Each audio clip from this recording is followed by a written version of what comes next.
Sa mga kumakain po, medyo nakakasukato. Ayan. Ayan o. Oh, DDS Media. Alin na naiba. Isipin kong alin ang naiba.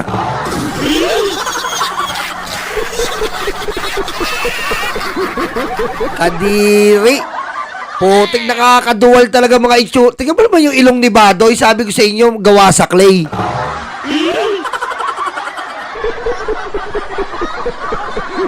Oy, thank you, Smooth Jazz. Thank you, ha. Super baliw na kasi ang si Saratanas.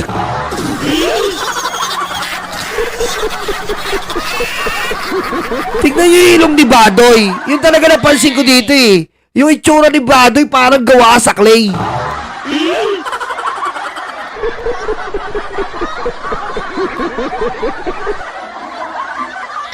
Ito si Zoraida. Ito yung MJ. Ito yung... Ang pangalan na ito, kalimutan ko to. Mark yata to. Ito yung Crisette. Ang pangit din pala nung Crisette, no? Putik na itsura na ito, no?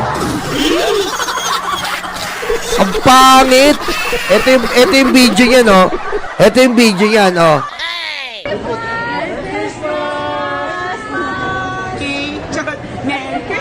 Ang papangit nyo!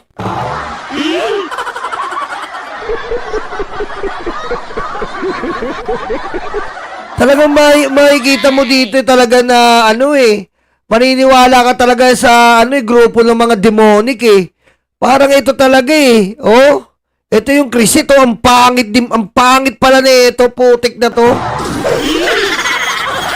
Pag nasa TikTok, lintik ang ano, lintik ang filter, ang putik, oh. Tignan mo, pag walang filter, ang pangit mo, ang kalawang, eh.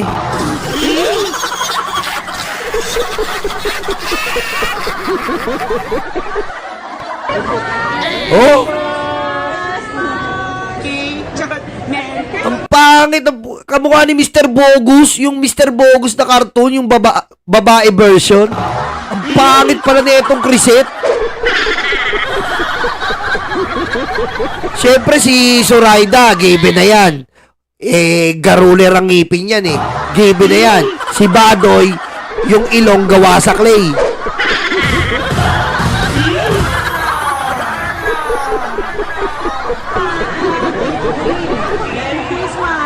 Ang papangit oh. Merry Christmas, everyone! Everyone, Merry Christmas! No, tignan mo yung Crisette. Pag walang filter mo, ang kalawang.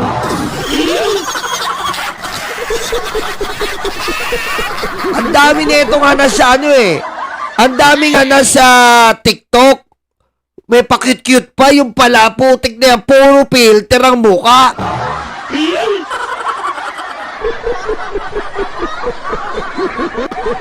Kaya ako, sinasabi ko sa mga subscriber ko, hindi po ako pogi ah. Pangit ako. Sa filter lang po ako pogi. Sinasabi ko. Pero ito, ang daming arte. Feeling maganda. Pag nakita mo pala, mukhang kalawang. Oy, thank you, Marsan Channel. Marsan Channel. Tingnan mo. Si Zoraida, wala na talaga yan. Nag-filter nga yan. Ngipin lang nakita, kaya iniwasan niya eh. Si Zoraida po, si Zoraida nag-filter yan. Kumbaga, beauty filter, ganyan. Yung may retouch on. Nabuisit. Kasi nga, hirap yung filter eh. Nadidetect ng filter yung malaking ngipin. Kaya nung nag-filter siya, para siyang postiso na nakalutang. Kasi nadidetect lang. Ay, mamulaling, thank you ha. Ang nadidetect lang yung ngipin kasi oversize eh. Oversize yung ngipin ni Zoraida. So, para siyang postiso na nakalutang. Laki oh. Kita niyo naman oh. Ang laki, di ba? Alam ko, si Zoraida, laing nito nagmula sa Jurassic Park eh. Kasi kakaiba eh. Diba? Liberty Ortiz, maraming salamat po. Kasi kakaiba yung ngipin niya eh. Oversize talaga eh.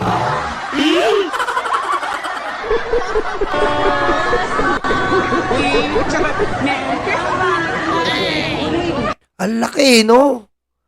Everyone. Ang laki, oh. Tignan mo, lagi siya nakaganon eh. Naka front view.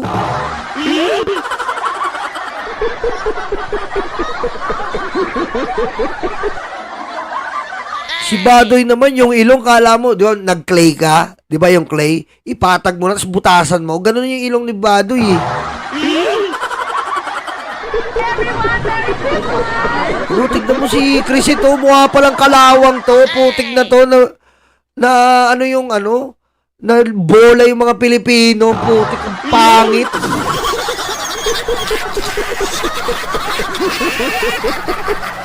Ang pangit. Duterte! Duterte! Duterte! Ito. Dito tayo. People power ng mga baliw. Kamustahin natin yung people power ng mga baliw. Kamustahin natin.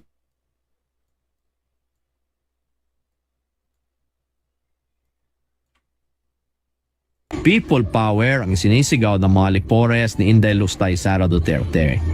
Ito ay matapos mag-wild at gumawa ng iskandalo sa batasan si Inday Lustay dahil na-detain ang kanyang chief of staff at di umano'y kalaguyo na si Zuleika Lopez. Grabe, no?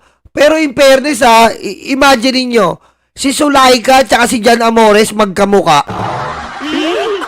Tignan nyo. Kaya siguro, magkamuka eh. Kung i-imagine niyo, magkamuka talaga eh, oh. Magkamuka eh, oh. Tignan nyo, iisa mukha nila eh, kaya gustong gusto eh.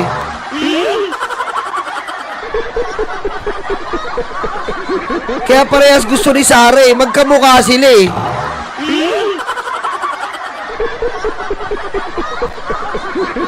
Diba? Oh. Tignan nyo, oh. Oh. Magkawig, diba? Ganyan pala mga type ni Sara eh, oh.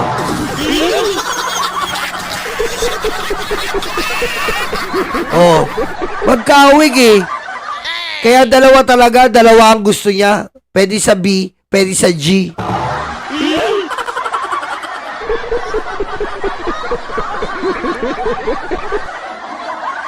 Ang fraternity pala ni Sara, B and G. Hindi bahala na gang, boys and girls. Kaya ang fraternity niya, B and G. Gusto pa nilang idamay Oh, kamukha talaga eh, oh. Oh, kamukha eh, oh. Awig na awig eh, oh. Ay, ito maglalaplapan to eh.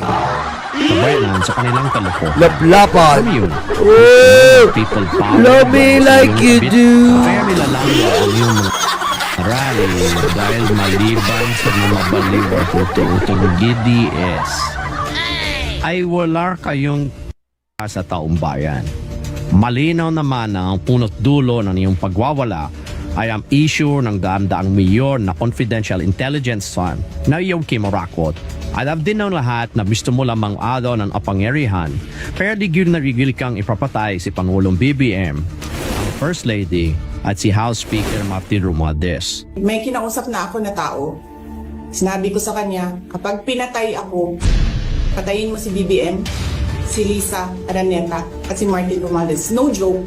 Oh, kita mo, yan ang pilit pa rin pinagtatanggol ng mga tangang DD shit. Ang sabi nila, kapag namatay lang naman si Sara eh. Sabi nila, ang tanga-tanga daw. Pag namatay lang si Sara, tsaka papatayin si Bongbong. Tanga, miski attempt, meron na yon. May kaso ka na doon, yung attempt. Attempted. Bobo!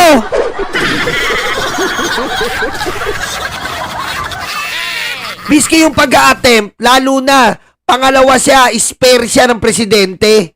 Yung attempt niya ng ganon, violation na yon, kaso na yon.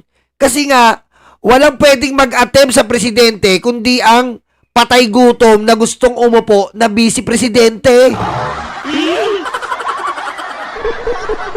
Inutil.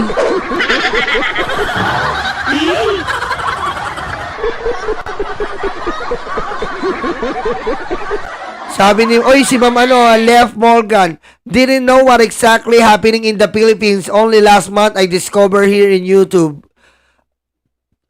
Philippines is okay, but Mama Morgan, but the real problem is that the past administration is really a nightmare. And up till now, 2024, even though the term of that demonic president ends in 2022, up till now, 2024, the nightmare is really conquering us. I mean, conquering us because of the trillions of money that the Philippines in debt right now. It means like for only 6 years, we borrowed 8 trillion pesos, you know, Ma'am Morgan. And not only that, because many of our Filipino people imploring the aid of the Almighty God have been victimized of the extrajudicial killing that that up till now is still suffering. The different kinds of family is still suffering from the pain because they lost their loved ones in that extrajudicial killing. And the third one is about the pandemic money that really is spent regarding the connivance of Duterte and the syndicate friend Michael Young. That's the third one, in which Duterte called Duque that transfer the obligation regarding pandemic supply to Parmali. And that Parmali is a direct friend, Michael Young, of this demonic President Duterte.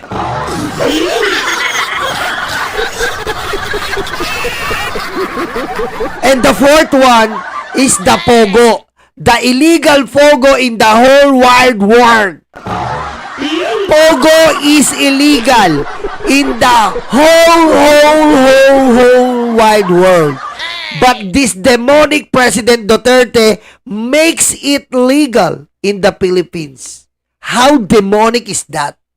How satanic is that? How barbaric is that? From illegal in different kinds of countries, and then in the Philippines, you make it legal? You know what I'm saying? You know what I'm saying?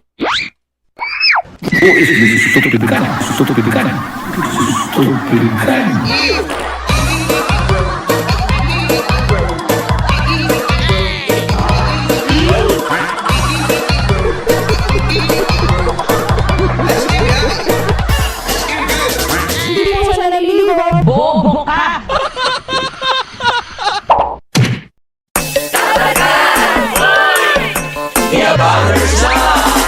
Handa na ba kayo mga Dabarkads? Eto na sila, The Bangers, sa pangunguna ni Tamski. Kamusta mga kababayan ko? Dapat lang malaman nyo, andito si Tamski, ang abang lingkod nyo na magbibigay at maghatid ng mga balitang solido at talagang para sa Pilipino. Hindi rin magpapahuli si Nyolo. Kamusta mga karayuma, Nyolo Bontit at your service. At siyempre, ang muse ng grupo, si Tita Missy. What's up mga libag? Naghilod na ba kayo? Ako nga pala ang inyong Tita Missy, ang impaktang reyna ng mga libag. Mawawala pa naman sa eksena ang VMB family. Kaya mga kalibag, tutok na. The Bangers.